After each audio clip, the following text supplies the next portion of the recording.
Bonjour Bernard. Bonjour. Je suis content d'être là. Je vous remercie, moi aussi, je suis content de vous recevoir. Ça fait plaisir de rentrer dans presque le temple d'un passionné, puisque je suis dans le bureau d'un passionné. Mais vous allez nous en parler un peu plus longuement. On est chez BRM aujourd'hui, Bernard Richards. Manufacture. Manufacture, en français, Voilà. parce qu'en plus c'est une marque française. Exactement, on est français. Et marque créée en 2003, entreprise et marque créée en 2003. Alors, non, l'entreprise, je l'ai créée en 86. D'accord. Par contre, la marque BRM, je l'ai créée en 2003, oui. D'accord. Passionné de sport mécanique, avant vous avez travaillé pour vous disiez dans une interview il n'y a pas très longtemps, des grands noms de l'horlogerie. Et qu'est-ce qui fait qu'on a envie de créer sa marque? Alors, c'est tout un contexte quand même, parce que moi j'ai commencé à travailler très tôt, à 17 ans et demi. J'ai pas été beaucoup à l'école, même pas beaucoup du tout. Et en fin de compte, j'ai tout de suite voulu travailler parce que j'ai tout de suite travaillé chez mes parents. En fin de compte, j'étais souvent puni. Mes parents étaient dans l'horlogerie et donc le jeudi, je montais des bracelets sur des montres. Et en fin de compte, on était rue Lafayette, à Paris. Et en face de notre bureau, il y avait un type qui avait une Ferrari et je la regardais. Et j'ai dit à mon père, je ne devais même pas avoir 17 ans, je pense. Je lui ai dit un jour, j'aurai une bagnole comme ça. Et voilà, ça a été le moteur de ma vie.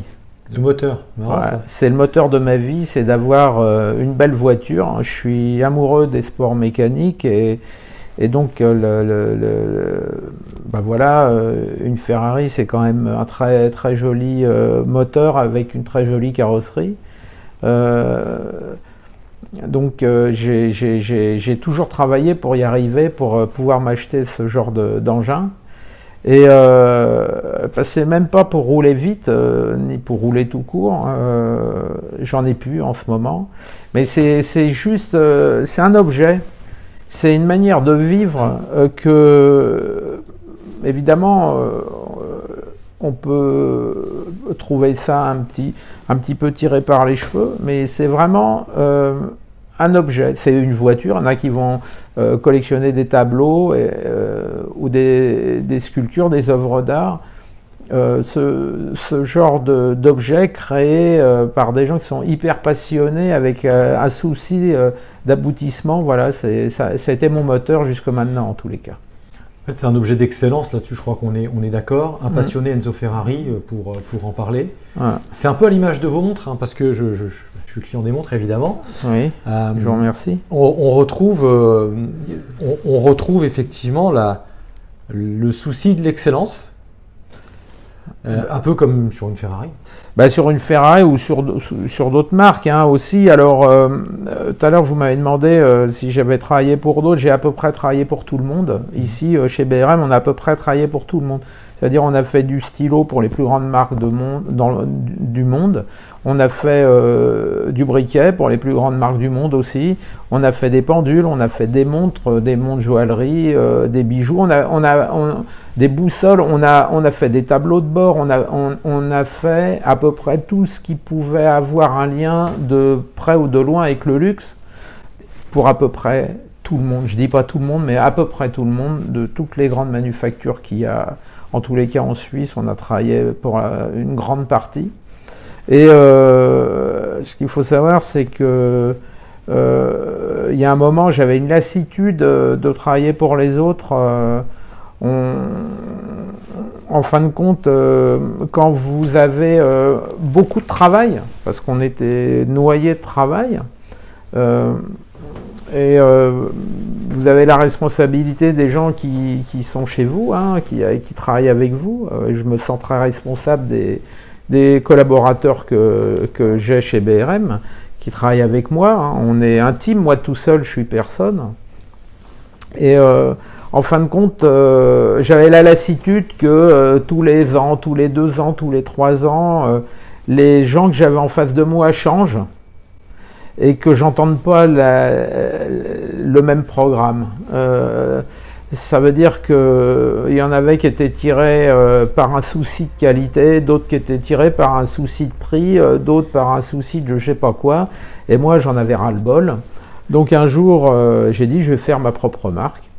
Alors j'ai démarré, je n'ai même pas trop réfléchi, hein, je vais vous dire franchement. On a essayé de vendre des montres, on n'y est pas arrivé. Ça a été très compliqué les 2 premières années, on a failli déposer le bilan. J'ai hypothéqué ma maison et donc en fin de compte ça a redonné un petit peu d'énergie dans la boîte. Et on était au bout du rouleau quand même, j'avais déjà bouffé pratiquement l'oseille de la maison et un jour j'ai voulu comprendre pourquoi on n'arrivait pas à vendre, parce que moi j'avais des idées toutes faites.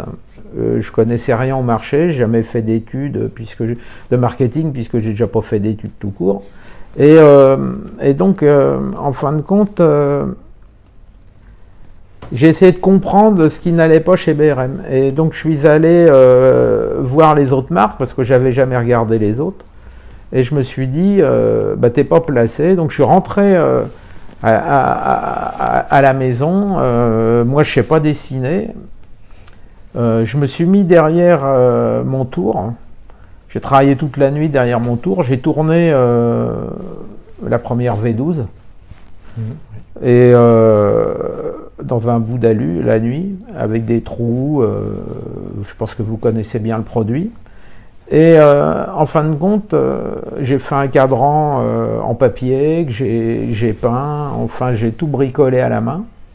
Avec des gros poussoirs et une très grosse couronne, 10 mm de diamètre, alors que les couronnes faisaient 5 maximum. Je suis monté à 10, des poussoirs de 8 au lieu d'avoir des poussoirs de 4. Et j'ai montré ça à mes amis et j'ai eu un accueil favorable de mes amis. J'ai de la chance d'avoir mes amis d'enfance. Et c'est que du vrai, ça, il n'y a pas d'histoire, hein. On se connaît depuis 50 ans.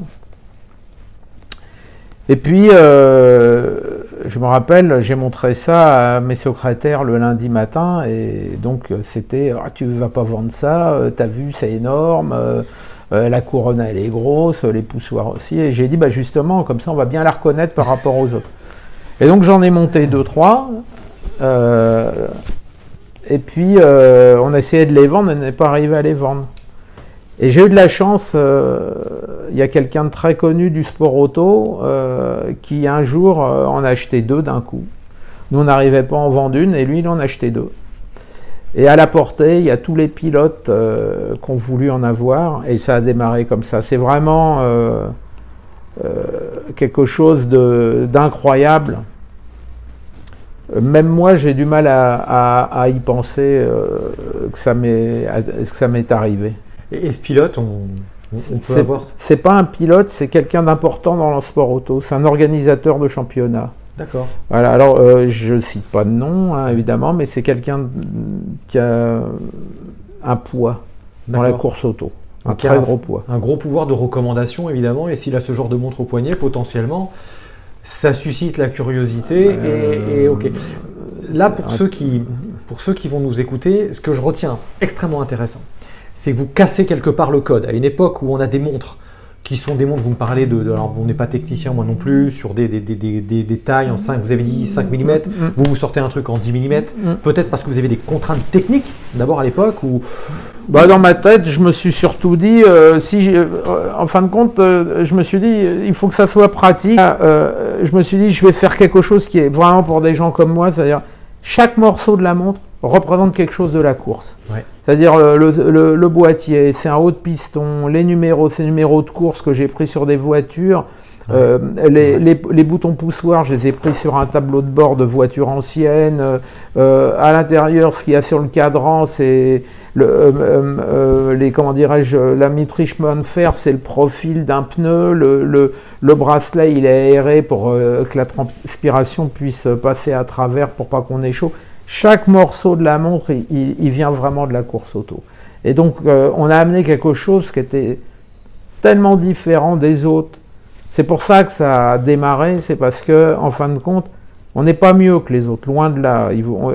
On apporte quelque chose de différent. C'est-à-dire dans la totalité des gens qui consomment des produits horlogers, il y en a beaucoup qui veulent la même chose que les autres et il y en a quelques-uns qui veulent des choses très différentes. Et nous, on est dans cette niche de niche. Je suis dans une micro-niche encore, si vous voulez. Donc, dans les passionnés de sport mécanique, on va être dans une toute petite niche. Ok, je retiens complètement ça. En marketing, c'est quelque chose. C'est marrant ce que vous disiez. J'ai pas fait d'études beaucoup et puis pas de marketing et on n'arrivait pas à vendre. Et finalement, alors déjà, moi, je retiens un truc du bonhomme. Hein, je vais dire ça comme ça, parce que vous passez pour quelqu'un et c'est bienveillant dans ce que je dis, qui a du caractère. Et c'est à un moment donné, c'est même quand quelqu'un nous dit, je le fais simple, c'est moche, tu vas pas oser vendre ça. Et il y a bah tiens justement, je vais le faire. Alors, ouais, j'ai entendu ça au final. Je vais vous dire une chose, hein, pour moi, hein, en tous les cas, à mon idée, je vois pas un chef d'entreprise sans caractère. Ça peut pas arriver, ça. Ça veut dire que chef d'entreprise, c'est pas du matin 8h à 17h. C'est chef d'entreprise, c'est 24 heures sur 24, 365 jours par an, qu'il neige, qu'il pleuve, qu'il vente. On va être chef d'entreprise. Et là, c'est un parcours. C'est quelque chose il faut savoir affronter ce genre de situations qui sont des situations constamment changeantes. La preuve, on l'a bien en ce moment avec le Covid. Qui, il y a 14-15 mois, vous aurait dit que le monde entier allait se fermer, alors qu'un banquier quelconque qui va vous dire faites-moi des prévisions sur 5 ans. Alors, celui qui a fait des prévisions sur 5 ans, il y a 14 mois, il faut qu'il vienne me voir, hein, pour qu'il me dise si ses prévisions sont bonnes ou pas. Hein, donc, il y en a qu'on fait peut-être mieux, mais il y en a beaucoup qui ont dû faire bien pire. Et donc, grosso modo, chef d'entreprise, c'est ça, c'est-à-dire se débrouiller avec toutes les situations. Alors, mais c'est un challenge perso les 3/4 du temps. C'est bon, c'est très très bon. Parce que celui qui est bon, il va être encore plus fort après. Moi, je me lève le matin, j'ai les dents qui frottent par terre. Et pourtant, j'ai 63 ans. Ça veut dire, j'ai pas les dents qui frottent par terre pour vendre, pour gagner de l'oseille, pour tout ça. Ça va se faire. Si je fais un bon produit, il va se vendre. Moi, j'ai les dents qui frottent par terre, justement, pour arriver à tout ce qui va arriver dans la boîte. Je dois, moi, éliminer chaque problème l'un derrière l'autre pour que tout marche, tout fonctionne. Vous voyez, c'est comme un champ, il faut que tout soit clôturé. S'il y a juste une petite ouverture, les animaux ils vont sortir par là. Bah, c'est la même chose ici. Il faut que tout soit bien pour que ça fonctionne bien. Donc l'air comprimé doit être bien, la marchandise qu'on livre doit être bien, les machines doivent être bien, l'huile qu'on va employer doit être bien, mes gars doivent être bien, donc je fais tout pour que tout le monde soit bien ici. Enfin, mes employés, je fais tout pour qu'ils soient heureux. Et voilà. Question, vous dites créé en 89, c'est ça? 86. 86, pardon. Vous aviez quel âge? 28. Ouais. 28. Vous avez été salarié avant, a priori assez jeune, chez vos parents ou ailleurs? Ouais, alors j'ai travaillé chez un diamantaire. Ouais. Qui m'a pas gardé. Au bout de 3 mois, il m'a viré. Ouais. Et bah, j'ai dit, c'est fini, quoi. Je serai plus jamais chez quelqu'un. Donc, je suis allé travailler chez mes parents parce que mon père avait une boîte dans l'horlogerie. Il est tombé malade, donc il m'a demandé d'aller travailler pour lui. Donc, je l'ai fait, mais c'était... voilà, moi, je voulais avoir ma propre boîte, quoi. D'accord. Et jamais revenir dans le salariat, c'était pas question. Ah non. Ok. Donc là, le déclic, effectivement, il a été vite vu.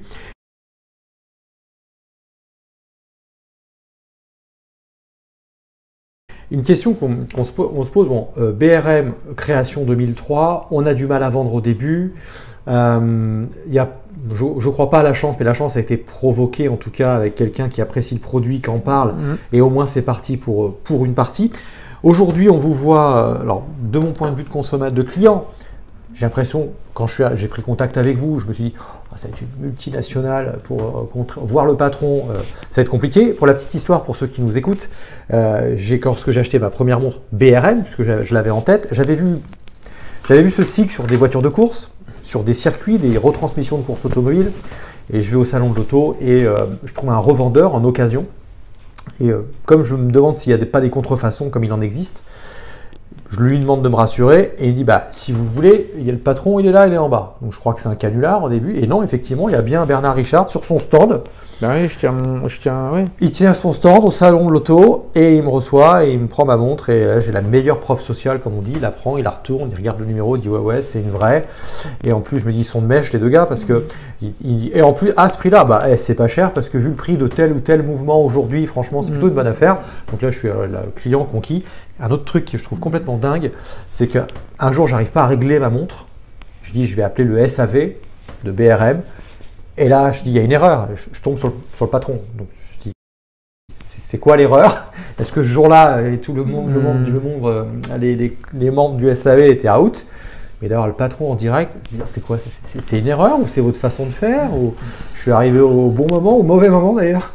Non, mais il n'y a pas de. D'abord, il n'y a pas de tâche définie. Si je dois mettre du papier dans les toilettes, je vais le faire. D'accord. Si je dois tourner une pièce, je vais la faire. Et si mes secrétaires sont toutes occupées, je vais prendre le téléphone.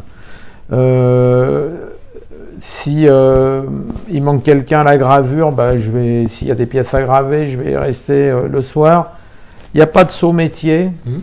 C'est pas parce qu'on est chef d'entreprise et qu'on a, entre parenthèses, un grade différent de ceux qui travaillent avec vous. Moi, je suis juste le chef d'orchestre. Et j'ai mon orchestre en dessous. Et s'il manque un musicien, le morceau n'est pas bon. Donc, j'essaye de remplacer le musicien en étant en même temps chef d'orchestre. Et donc, voilà, la période qu'on connaît depuis 14-15 mois fait que je sois chef d'orchestre tous les jours et musicien aussi pratiquement tous les jours. On doit travailler en télétravail. Les gens qui nous gouvernent nous l'ont demandé. Il faudra qu'ils m'expliquent comment on fait tourner une boîte en télétravail avec des machines. Elles ne vont pas se télétravailler toutes seules, avec des paquets à faire. Enfin, voilà, c'est très compliqué d'entendre des choses et de pouvoir les faire alors que c'est infaisable. Donc on en fait de plus en plus. Vous voyez, moi je commence à 5h30 le matin, je finis à 11h le soir et je travaille 7 jours sur 7 en ce moment. Et cela depuis allez, quasiment 1 an et demi. Alors ce qu'on peut révéler ou pas, c'est officiellement Bernard est retraité. Donc, non, mais ce qui est marrant, mais qui ne me fait pas beaucoup rire, moi, parce que les contraintes, en fin de compte, on a des contraintes qui sont des contraintes journalières de faire tourner une boîte, en retirant la force vive de beaucoup de choses. Évidemment que les gens travaillent. Moi, j'ai de la chance d'avoir une très bonne équipe. J'aime mes employés. Et aujourd'hui, on doit payer de sa personne comme jamais pour que la boîte, elle soit pérenne. Parce que, d'abord, on connaît les 14-15 mois qui viennent de se passer, on ne sait pas combien de temps ça va durer. Entre le blabla, tous les 2 mois, qu'on nous raconte que ça va s'ouvrir et ci et là, et la réalité, on n'en sait rien. Moi, je sais juste une chose, c'est que on vend sur les circuits, c'est fermé. On vend sur des salons, c'est fermé. On vend sur des événements, c'est fermé. Oui. On vend dans les boutiques, c'est fermé. Tout ce que nous avons comme possibilité de vente aujourd'hui est fermé. Et j'ai le moral. Voilà, je vous le dis franchement, j'ai le moral parce que on a un très très bon produit. On a, vous voyez, il y a 1 an, pendant le Covid, l'année dernière, j'ai fait l'erreur de fermer la boîte, je crois 6 semaines ou 8 semaines, je ne sais plus combien de semaines. Et j'étais à la maison, et puisqu'on était confinés, j'étais à la maison et je me suis dit, il faut que je trouve un produit pour que on ait un complément de nos montres qui s'adresse à tous les gens qui aiment les montres, mais qui ont une autre marque de montre au bras. Et je dis, un humain, il a 2 bras. Voilà, et s'il a une autre marque de montre à gauche, il faut que je lui mette un truc à droite. Et donc j'ai commencé à réfléchir. On avait fait déjà, il y a 5-6 ans, des tentatives dans la bijouterie pour hommes. On n'était pas dans les bons matériaux ni rien. Et puis là, maintenant, on a... voilà, j'ai commencé à crayonner l'année dernière, pendant le confinement. À la sortie du confinement, on s'est mis sur les machines avec mes gars. On a créé notre gamme de bijoux. On a fait les cotes. On a usiné les protos. Voilà, enfin, c'est un bonheur de pouvoir être complètement intégré, d'avoir investi. On est libre, nous. On est, par rapport aux autres marques de montres, on est libre. C'est la liberté totale. Et j'ai mon horloger Jean-Paul avec qui je travaille depuis presque 20 ans maintenant, qui comprend, même quand je lui fais pas de croquis, je lui donne juste des cotes et il arrive à... Enfin, c'est un truc de dingue. Et on a mis sur le marché nos bijoux il y a 2 mois et demi, et voilà, on est super content, quoi. Parce qu'on produit des choses qui sont différentes, qui sont pour des gens qui veulent être différents, et elles sont tellement proches des gens qui les achètent, elles sont tellement personnalisées, on fait un produit qui est tellement unique que voilà, il y a une toute petite partie de la population, mais ça fait déjà des millions et des millions de gens sur la Terre qui seront intéressés par nos montres. On en produit si peu qu'obligatoirement, si on tient bien les rênes de la boîte, ça va fonctionner. Alors, il est évident que dans le marketing, sur Internet, moi, là maintenant, je me suis entouré de jeunes, depuis 1 an et demi, 2 ans, qui ont une vision très différente de ce que j'avais comme vision, et qui permettent justement de modifier la vision que les gens ont de la boîte. Et donc, ça commence à porter ses fruits, et à donner un souffle nouveau à cette boîte. On a toujours nos clients, mais on voit qu'on a des clients nouveaux qui arrivent, beaucoup de femmes, beaucoup de gens plus jeunes, même des gens qui n'ont pas spécialement les moyens, à qui on va proposer des solutions de financement sur 2 ans, 3 ans, pour 5 ans même, pour acquérir une BRM, que les autres ne font pas. Voilà, on réfléchit à des choses. En fin de compte, c'est des niches de niches. C'est vraiment toujours dans des tout petits endroits qu'on va aller se mettre, comme les gens qui font des voitures à la main, des stylos à la main, de l'hi-fi à la main, enfin voilà, et on fait le même boulot. C'est vraiment toujours très différent des autres. Merci, j'ai presque pratiquement pas besoin de poser de questions parce qu'en fait les réponses arrivent au fur et à mesure. Écoutez. Et c'est vraiment top. Vous dites, qu'est-ce qui vous aurait manqué comme... on va pas remettre les compteurs à zéro, mais c'est quoi la compétence que vous avez fini par acquérir, les connaissances que vous avez fini par avoir, que vous auriez aimé avoir plus tôt? Bon, alors les compétences mécaniques, après je vais pas dire que je suis une vedette, loin de là, c'est pas mon genre, mais... Pour un dirigeant, pour diriger une entreprise, pour lancer une marque. Ouais, alors, là, c'est lancer une marque, les gens n'ont aucune idée de ce que c'est déjà. Je pense que c'est un parcours, hein, un vrai, c'est-à-dire c'est... là, vous courez un marathon avec un boulet de 20 kg à chaque pied, hein, c'est un truc de dingue. Hein. Non, mais c'est la vérité. En fin de compte, quand on décide de faire une marque, moi, j'ai pas réfléchi. Hein, c'était vraiment, j'en avais marre, la lassitude. de travailler pour les autres, mais je pense que si je réfléchissais aujourd'hui à ce que j'ai fait, déjà je le referais, parce que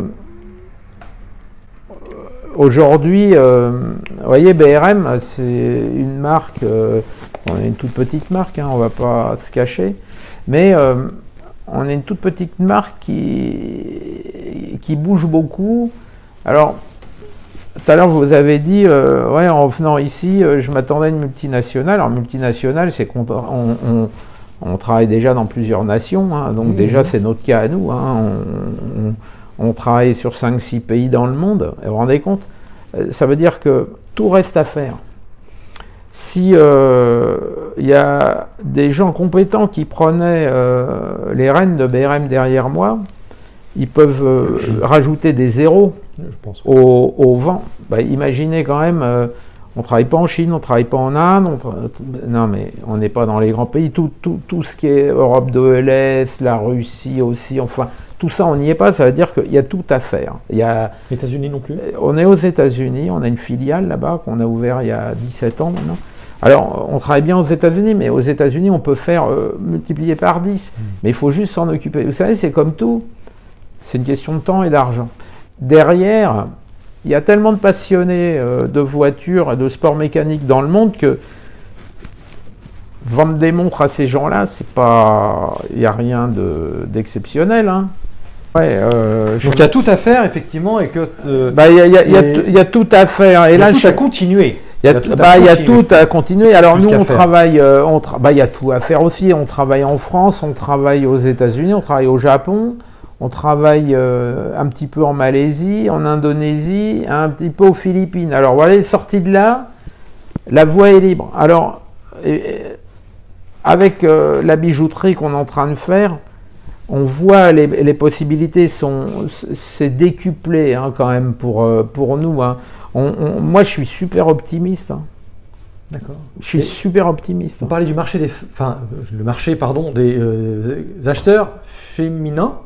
Ouais. Il y a toujours eu, parce qu'elles sont plutôt volumineuses, enfin plutôt adaptées au poignet d'un homme, dans mon esprit, hein, encore une fois. Ah, mais et donc du coup, maintenant, il y a une gamme féminine depuis quand? Bon, alors on a créé les montres féminines. C'est un pilote qui était un de mes clients qui me dit, moi je veux une montre pour ma femme, donc je dis tu m'emmerdes, hein. Voilà comment je lui ai répondu. Puis j'en ai fait une, voilà. Mais c'est la vérité, ça s'est passé comme ça en fin de compte. Et en la tournant, la montre de sa femme, j'ai dit c'est pas mal, on en a fait 20, on les a toutes vendues, on en a refait 100, on les a toutes vendues. Alors maintenant on est quand même un peu... on veut pas devenir une marque de montre de femmes, hein. C'est pas que j'aime pas les femmes, mais je veux pas avoir... alors l'image, elle est quand même, on va rester très très très sérieux, on va essayer de rester à 100 montres par an, ouais. Maxi quoi, 7-8 montres par mois pour femmes, hein, pas plus, 10 si... Alors, voilà. Mais par contre, dans la bijouterie, là, on a vraiment... là, on sort une gamme pour les femmes. Je suis super optimiste, là. D'accord. On n'est pas dans les montres, là, pour le coup. Hein. Ah ben, on va faire... Et les montres de femmes, on en fabrique déjà. Bien sûr. 8 pièces par mois, 8-10 pièces maxi. Et là, par contre, après, dans la bijouterie, là, on n'est pas dans les montres, on est dans les bracelets, dans les tours de cou. Et là, on est très, très optimiste. D'accord. Ok. Toujours une connotation avec le monde de la... Non, rien du tout. Et ça s'appelle quand même BRM? Ouais. D'accord. BRM Luxury. Okay. Alors, ça s'appelle BRM parce que c'est le nom de la boîte, parce que j'ai 30 000 clients. Ça paraît pas, mais on a quand même vendu un peu plus de 30 000 montres. J'ai 30 000 clients dans le monde. Et ces 30 000 clients sont des gens qui aiment la marque. Donc déjà, ils sont clients potentiels pour leurs femmes. Et pour eux, parce qu'on a de la bijouterie masculine aussi. Donc en fin de compte, il y a toutes ces clientèles-là que je ne veux pas perdre, parce que c'est mes clients, grâce à eux qu'on a nos machines et que je peux payer mes employés, tout ça. Donc d'accord. Je veux pas les décevoir en faisant des choses qui ne soient pas BRM. Donc on porte le nom de BRM, on est toujours un peu rebelle dans la manière de faire, dans la manière de présenter les choses, même sur le site et tout. Mais on est très très optimiste sur l'avenir. Enfin moi, en tous les cas, je suis très très optimiste. Retenez ça, il a dit rebelle. Ouais. Ça fait partie du slogan, ils jettent des rebelles audacieux, proactifs et entreprenants à construire une vie meilleure. C'est mon leitmotiv aujourd'hui. Mais- Est-ce que vous avez eu des mentors dans votre vie? Des Non. gens, vous, plutôt consciemment, mais que vous admirez, alors pas forcément dans l'entrepreneuriat, ça peut être dans l'artistique, dans des pilotes automobiles, des gens qui vous ont consciemment inspiré? Non. Non. Non. À part Ferrari, personne. Bah, Ferrari, Au moins la voiture. voilà, Ça au a moins été la le moteur, voiture. hein. Maintenant, Enzo, je ne l'ai pas connu, donc je ne peux pas savoir s'il m'aurait inspiré ou pas, j'en sais rien. Il avait une science de la course, une manière de driver les pilotes qui était peut-être pas très sympa tous les jours, mais en tous les cas, c'est un grand monsieur. C'est la plus belle marque du monde, il faut en avoir conscience. Marque qui vend tout, qui fabrique tout ce qu'elle vend, en principe, et surtout qui fait jamais de pub. Pas forcément directement. Non, mais vous voyez pas de page de pub dans les journaux ni rien bien sur sûr. Ferrari. Et ils vendent tout, c'est-à-dire ils sortent 1000 bagnoles à 1 million, ils vont les vendre, enfin, c'est de la folie. Et quand je m'approche, que je regarde comment c'est fait, bah voilà, chapeau, c'est la science de la course sur la route. C'est un truc de fou, quoi. C'est quand on est passionné, il n'y a pas que la forme extérieure, il faut aller regarder comment c'est fait. Et là, vous voyez les boîtes robotisées, hein, John Barnard qui a inventé ça pour la F1, ils ont mis ça sur la route. Enfin, voilà, il y a tout un tas de choses. Quand même, voilà, mais c'est pas... j'ai pas de mentor, ni Enzo Ferrari. J'aime beaucoup les McLaren aussi. Très pur, coup de crayon à tomber par terre, pas un seul appendice aérodynamique qui dépasse par rapport aux autres, et ça tient la route aussi bien, ça pèse 200 kg de moins, voilà, ils ont une science de la course aussi, vous mettez en dessous, c'est à tomber alors vraiment par terre, chaque gramme est, enfin c'est, voilà, chaque élément, ouais, c'est l'excellence, voilà, ça c'est vraiment des choses que je regarde beaucoup, mais j'ai pas de mentor. Non, on a le droit. Hein, j'ai pas. Vous savez, d'abord, je vous dis franchement, j'ai pas beaucoup de temps de penser à tout ça. Ouais. Je rentre, je suis fatigué, je me couche après avoir passé tous les coups de fil que j'ai pas eu le temps, éplucher mes mails. Enfin, il y a un petit programme quand même. Hein. On est à 15-16 heures par jour tous les jours. Justement, ça c'est un super sujet parce que j'accompagne aussi des entrepreneurs. Les entrepreneurs ont souvent au moins deux phases, il y en a plus que ça dans une vie d'entrepreneur. Un, je crée ma boîte où je la reprends, je la développe. Ma hantise potentiellement c'est mon chiffre d'affaires, ma marge, ce qui est souvent une première étape, des fois on y revient même d'ailleurs. Et puis il y a une seconde étape quand même, c'est à un moment donné la gestion du temps, ma productivité personnelle, professionnelle. Vous avez parlé de la santé tout à l'heure, en disant j'ai la chance d'avoir une santé. Vous avez dit tout à l'heure, pour se développer, c'est pas compliqué, il faut du temps et de l'argent. Et moi je rajoute aussi, et tout se rajoute, de l'énergie. Moi j'ai des problèmes de dos, je suis resté couché un petit peu moins d'un an. Voilà, je fais tout pour que ça revienne le moins possible. J'étais couché la semaine dernière. J'étais couché du lundi soir jusqu'au dimanche. Donc, il n'y avait rien de marrant là-dedans. Donc, j'essaye d'être couché le moins possible. Et en fin de compte, je fais très attention à ce que je fais. Je fais attention à ce que je mange. Je ne bois pas d'alcool, je ne fume pas, enfin tout ça. Ouais, okay. J'essaye d'avoir une vie un peu normale. Je fais attention à tout. Maintenant, aujourd'hui, s'il fallait rouler, voilà, j'ai de la chance d'avoir des clients qui ont des voitures. Et quand ils roulent, ils m'invitent. Et de temps en temps, je vais rouler avec eux. Voilà. D'accord. C'est très simple, mais j'ai pas de voiture. Merci. Vous parliez tout à l'heure de énergie, j'essaie de faire attention.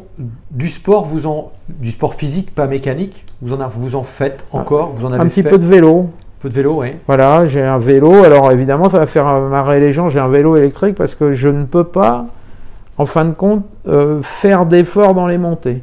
Si je fais un effort dans les montées, le lendemain, je vis avec hernie discale quand même, hein, ce qui est pas rien. D'accord. Et ce qui explique la station allongée, quoi. Voilà. Et donc, si c'est le karting. Enfin, c'est pas le karting, hein, les hernies discales, ça a commencé avec la moto, après l'enduro, après le motocross, après l'enduro à nouveau, après la piste. Il y a plein de motos dans le bureau de Bernard. Ouais, voilà, après la piste, et pas en moto mais en voiture. Et puis après, bah, voilà, toutes les voitures de sport basses qui donnent des coups et tout. Bon, alors après, il y a un moment, bah, quand vous mangez, vous payez. Et bah, voilà, moi je suis en train de payer. Depuis quelques années maintenant, déjà, je paye. Mais tout ça, c'est ma passion. Donc, pas de regret? Non. Ok. Parce que, en fin de compte, les années que j'ai passées, le meilleur, c'est le karting. Enfin, c'est l'engin le plus diabolique qu'on peut avoir. Moi, je faisais du 125 à vitesse et j'ai des souvenirs comme dans aucun autre engin. Voilà, et je regrette pas les problèmes que j'ai maintenant qui me sont dus à ce que j'ai fait. Pas du tout. Ça fait partie de la vie, quoi. Mais je fais très attention. Alors, je marche. On marche pas mal avec ma femme. Et je fais du vélo électrique. J'essaye d'utiliser le moins possible la batterie. Voilà, j'y arrive de plus en plus. Maintenant, ça fait 3 ans que j'ai démarré et je suis assez fier de ce que j'arrive à faire en vélo électrique. Parce que c'est pas parce qu'on a un vélo électrique qu'on pédale pas. Ça, c'est des histoires. Alors, rassurez-vous, j'ai eu un champion olympique au téléphone, enfin en interview il y a 3 semaines, qui m'a avoué qu'il n'y a pas eu de problème. Ils ont des VTT électriques en montagne, ils les utilisent notamment pour monter l'école, etc., pour durer, pour aller plus longtemps. Donc voilà, on peut être saine là-dessus. Je voudrais revenir sur un truc tout à l'heure, vous avez parlé de... Il a fallu que j'hypothèque ma maison, j'étais au bord, on était deux fois, on n'était pas bien. Ça me ramène aux peurs qu'on peut avoir en tant que dirigeant d'entreprise. Est-ce que vous avez eu peur dans votre vie d'entrepreneur? Peur de quoi? Ok, bon, on a la réponse. Non, mais je vous demande. La peur de la banqueroute, la peur de. On hypothèque sa maison, ça veut dire que potentiellement, si vous prends le risque de donner ma maison et de plus avoir de toit. Moi, je vais vous dire une chose. Ma femme, si elle était là, elle vous dirait il y a 4 ans, je l'ai trimballé à Rouen et je lui ai amené voir des mobil-homes, mais je lui ai dit je vais vendre la maison, on va aller habiter dans un mobil-home, je vais mettre l'oseille dans la boîte. D'accord, ouais. Voilà. Ouais. Et qu'est-ce qu'elle a dit? Parce que le soutien des proches, c'est super important. Mais d'abord, elle ne m'a pas dit je ne vais plus avoir de maison, toutes les conneries qu'on pourrait entendre. C'est très bien, la boîte, si je fais ce genre de choses, c'est pour mettre des ronds, pour qu'on achète des machines. Parce que les banquiers, les 3/4 du temps, quand même, c'est une petite équipe. Ils vous suivent quand tout va bien, mais dès qu'il y a la moindre des choses, c'est un peu plus compliqué. C'est un peu le cas en ce moment. Voilà, et donc... vraiment, moi j'ai de la chance, j'ai une banque qui me suit depuis pratiquement 30 ans. J'ai rien à dire contre eux parce qu'ils ont toujours été présents à mes côtés, mais il y a des moments où c'est plus ou moins compliqué. Et donc, quand j'ai dit à ma femme qu'on allait vendre la maison, d'ailleurs je l'ai fait, et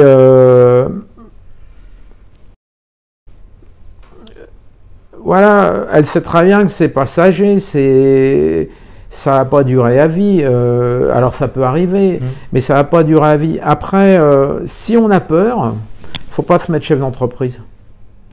Ça veut dire que dès le départ, c'est soit on n'a pas peur et on y va. Ouais. Mais il ne faut pas être inconscient. Voilà. Il faut juste réfléchir. C'est la différence entre la peur et la frayeur. Non, mais il ne faut pas se faire peur. Moi, quand je... Vous voyez... Aujourd'hui, tout est fermé. Je ne peux pas vendre. Mais j'ai pas peur. Quand vous dites je ne peux pas vendre, je peux pas vendre. Tout est fermé, tous les points de distribution sont fermés. Tout est fermé. Mes circuits, mes salons n'existent plus. Enfin, les boutiques sont fermées, tout. Mais j'ai pas peur. Quand je me lève le matin, j'ai pas peur. Mais au même titre que j'ai pas peur d'aller affronter les grandes marques de montres suisses sur le marché. Parce que en haut de la pyramide, où on est nous, c'est-à-dire en vendant des montres entre 5 et 20 000, qui sont à peu près le budget d'une BRM, c'est entre 5 et 20 000 en dessous, on n'en vend pas. En neuf. En neuf, oui. la moyenne, c'est 8-9 000. Hein, à peu près une montre chez nous, les gens ils mettent 8-9 000 dans une BRM. Là, vous êtes en concurrence avec les 20 plus grandes marques suisses, hein, Oui. ou 30 si vous voulez. Sur les 6500 marques qu'il y a, on est dans les Le top 20. top 20, top 30. Ouais, d'accord. Je suis là. Bah, je dis que c'est quand même pas mal pour un mec qui a rien, qui a démarré de rien. On m'a pas filé 100 balles, à part hypothéquer ma maison. J'ai vendu une grande partie de mes motos pour mettre des ronds dans la boîte. Ma maison, il y a encore 4 ans. Ok. Moi, en haut, voilà, les gens, moi je fais une montre, je la propose, les gens, je suis en concurrence avec les plus grandes marques qui, eux, assomment les gens à coups de pub tous les jours, Ouais. mondialement, partout, de plus en plus fort. Je vous interromps parce que vous avez parlé de pub et ça, j'aimerais savoir comment vous pensez pub.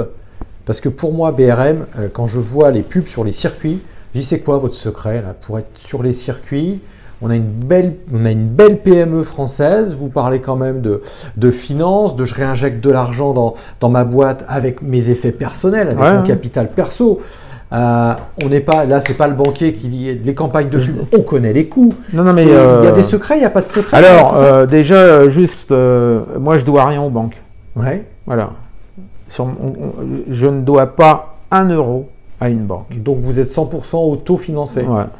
D'accord. Voilà, je ne dois pas 1 euro. Là, on vient de racheter une machine, on va demander un prêt, enfin un leasing en tous les cas, mais sinon, sans cette machine-là, on ne doit rien. D'accord. Donc, si je ne peux pas, je ne le fais pas. C'est ma devise. Hein. Je ne peux pas, je ne le fais pas. Donc, j'ai commencé à acheter des machines numériques il y a 22-23 ans. Je ne savais même pas comment ça marchait et je suis allé les acheter. J'avais personne pour mettre derrière. Et je les ai achetés en me disant, je vais trouver des gens pour m'aider à les faire marcher. Et on a démarré comme ça. Okay. Donc, moi, je crois toujours à l'étoile. Hein. Le modèle, c'est j'ai du cash, j'achète, ouais. j'investis. Et c'est pas je vais voir après, Non. mais parce que je crois à mon truc. Mais ok, c'est un autre modèle. Bah, enfin, chacun son modèle, hein, je vais vous dire. Ce qu'on voit, c'est que vous êtes dans le top 20. Voilà, moi j'ai mon truc à moi. Nous, ce qu'on cherche ici, c'est l'indépendance. C'est-à-dire, on veut pas être dépendant. Parce que on est dans un boulot où pour fabriquer une montre, s'il vous manque une seule vis, ben, elle marche pas. Donc, si vous fabriquez pas vous-même vos vis, ben, vous êtes dépendant du gars qui fait les vis. Donc, on s'est, avec mes gars, parce que je suis pas tout seul, avec mes employés, on discute. Parce que c'est pas parce qu'ils sont employés qu'ils savent pas parler. Et vous êtes combien aujourd'hui? Alors ici, on est 20.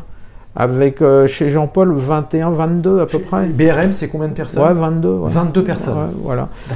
Et donc je discute avec les gens. On a besoin d'une imprimante, ben, on va l'acheter. On a besoin d'une machine, j'en sais rien. Moi, on réfléchit, on l'achète s'il faut. Mais je discute avec les gens. Enfin, c'est pas moi qui leur dis, tiens, je vais acheter une machine, démerde-toi avec. Enfin, je suis pas un dictateur. Donc, il y a quand même une notion qu'on est un grand team de course, hein, de 22 personnes. Hein, c'est quand même pas beaucoup, mais c'est quand même, il faut faire les payes. Et ce team de course, ben, il doit réfléchir pour le bien-être de tout le monde. Voilà. S'il y en a un qui fait mal, c'est les 21 autres qui vont se faire chier, quoi. Donc, on essaye que tout aille bien pour tout le monde et voilà, je joue la musique au milieu de tout ça avec les baguettes les 3/4 du temps, mais aussi de la musique en bas parce qu'il faut descendre aussi, hein. Je suis pas tout en haut, hein, Bernard, je reviens sur la notion de pub, de visibilité. Et je reviens là-dessus. Et c'est quoi le secret? Je reviens là-dessus. Est-ce qu'il y a un secret? J'ai bien compris. Vous financez tout seul. Laissez pas les banques qui vous allez pas chercher les crédits pour gagner en visibilité, mais voilà, pour être présent, aussi bien présent aux bons endroits, je trouve. C'est quoi le secret? C'est du relationnel. Ça coûte un peu de sous. Vous avez des. Alors ça nous coûte beaucoup de sous. Ouais, quand même. En fin de compte, d'abord, il n'y a pas de recette, parce que la recette d'il y a 15 ans n'est plus celle d'aujourd'hui. Il y a 15 ans, vous faisiez une pub dans une revue de voitures pour vendre des montres qui avaient une gueule de voiture, hein, comme les BRM. parce que c'est comme une voiture, hein, c'est une voiture de course qu'on met au bras. Bien sûr. Je faisais une page de pub, il y avait 4 mecs ou 5 mecs qui me téléphonaient. Aujourd'hui, je fais une page de pub, il n'y a plus personne qui me téléphone. Donc, c'est plus comme avant. Mais c'est plus comme avant pour nous, mais pour tout le monde. Bien sûr. Parce que sinon, les grandes marques de luxe n'inonderaient pas le monde dans tout si c'était si facile. Hein, ça veut dire, le tout, c'est pas... Alors, je dis souvent aux gens ici, je dis, c'est pas de vendre une montre qui est compliqué, c'est combien je dépense pour la vendre. Mais comment ça se passe cette année-là? Il y a eu des belles opportunités. Vous dites, tiens, on sort une gamme de bijoux pour hommes et femmes d'ailleurs, donc nouvelle gamme. On sort des sites sur Internet. Vous vendez un peu sur Internet du coup maintenant? Bah, oui, on bricole, mais en fin de compte, moi j'ai fait une croix sur les 6 premiers mois de l'année. Là, donc, 2021? Ouais, 2021, donc je vais me dire, voilà, jusqu'au mois de mai, juin, juillet, s'il faut, septembre, si vous voulez. On va en garder les 4 derniers mois. Les 8 premiers mois, on va en chier s'il faut. De toute façon, je peux rien faire d'autre, je vais pas aller me suicider. Donc, grosso modo, je me mets ça dans le crâne. Pendant ce temps-là, ben, on prépare l'avenir, on fait tout ce que on devait faire. On a refait l'atelier, on a refait les pièces là-haut, on a changé de machine, on a fait rétrofiter d'autres. Voilà, on fait tout ce qu'il y a à faire pour que le redémarrage il soit bien. On a même embauché des gens cette année, on a embauché 2 personnes. Donc on croit, enfin moi et puis mes employés croient à l'avenir. Et on essaye de... Alors, on essaye de faire un truc, hein, c'est-à-dire que j'essaye de, comme on a du temps, de rendre les gens polyvalents. Rendre les gens polyvalents pour que, justement, s'il manque un maillon de la chaîne, la moto ne soit pas arrêtée. Et que ça déraille pas. Ça c'est propre à cette année? Oui, parce qu'on a du temps. D'accord. On a du temps. Alors avant, on avait déjà de la polyvalence, mais là, je veux vraiment que ça fonctionne comme ça, que les gens, on ait la possibilité. Et puis, on signe des bons deals. Vous voyez, je viens de signer à Barthes pour Le Monde hier. Donc, c'est pas parce qu'il y a la pandémie que le monde il s'arrête. On a une autre marque de voiture avec laquelle aussi on va signer là, qui fait partie des premiums. Et c'est pour Le Monde aussi. Je suis étonné que des gens signent avec si petit que nous, qui a si grand et qu'on leur suscite tant d'intérêt. Ça veut dire qu'ils nous voient. Je leur explique qu'on est petit, hein. Je leur dis pas qu'on est 2000. Les gens, quand ils viennent nous visiter, ils savent qu'on est des Lilliputiens, mais ils savent qu'on a... quand je vais voir quelqu'un, quand je veux travailler avec quelqu'un, je leur fais tellement comprendre que j'y vais pas pour gagner de l'oseille ou est-ce que je sais quelle connerie. J'y vais parce que ça fait partie du programme de BRM. Ça fait partie de la passion, de l'ADN qu'on va pouvoir mélanger entre les 2 marques. Comme on vient de le faire avec Abarth, mais on travaille avec d'autres marques, hein. On travaille avec Corvette, je ne peux pas citer tous les noms, j'aime pas citer de noms, mais on travaille avec beaucoup de monde. Et donc, grosso modo, aujourd'hui, 2021, ça va nous servir à tisser des liens qu'on n'avait pas. Alors du coup, ça a été est-ce que vous auriez signé dans votre modèle d'avant, 2019-2018, avec ces marques de la même manière à votre avis, ou au contraire eux aussi ont eu du temps ou se sont intéressés on parle de marques, hein, de personnes morales, de grosses boîtes, là les marques que vous citez elles sont énormes, et elles ont pris aussi le temps de dire mais comment est-ce qu'on pourrait se différencier potentiellement aussi, créer une gamme avec un manufacturier de l'excellence. J'appelle ça. Oui, bien sûr. Mais évidemment que je pense que aussi les gens, quand ils sont pas sous pression, parce que tout le monde fait des croix sur je vais vous dire 2020, 2021, les gens qui n'ont pas fait de croix dessus, je crois que c'est des doux rêveurs.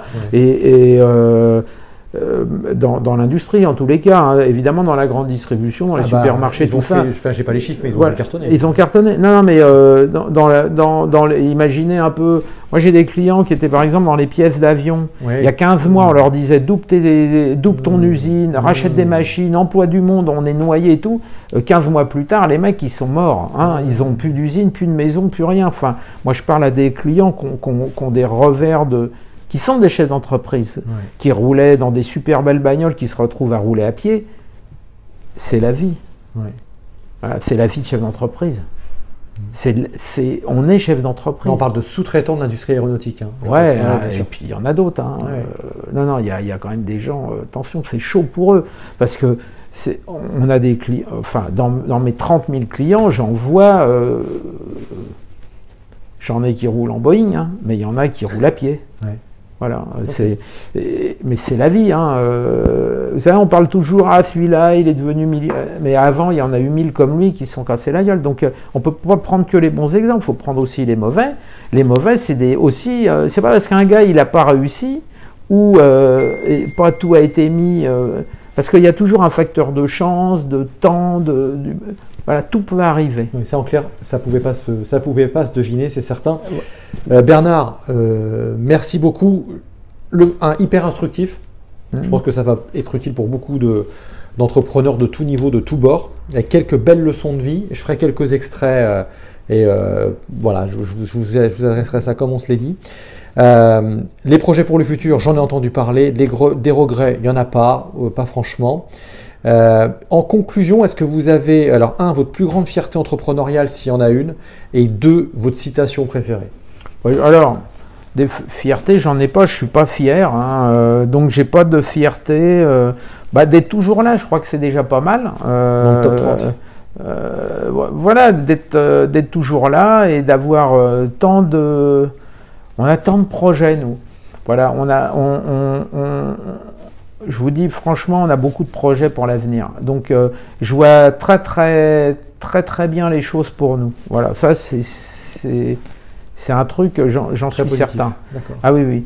Après, il y a une citation, parce que c'est ce que je vis tous les jours, c'est je vends du temps, c'est mon pire ennemi. Voilà, j'ai pas le temps. Voilà. Je vends du temps, c'est mon pire ennemi. Voilà, c'est le temps qui est mon ennemi. D'accord. Pour quelqu'un qui fabrique quand même, qui est dans l'horlogerie, tout ça, c'est génial. Mais je vais inventer une montre qui tourne 2 fois moins vite. J'aurai peut-être le double de temps. Mais voilà, vous savez, quand j'allais à l'école, je regardais si ma montre elle tournait parce que je trouvais les minutes bien longues. Ouais. Et là, c'est les années qui sont trop courtes. C'est pas pareil. Ça sera le mot de la fin. Ouais, c'est ça. Merci beaucoup Bernard, franchement.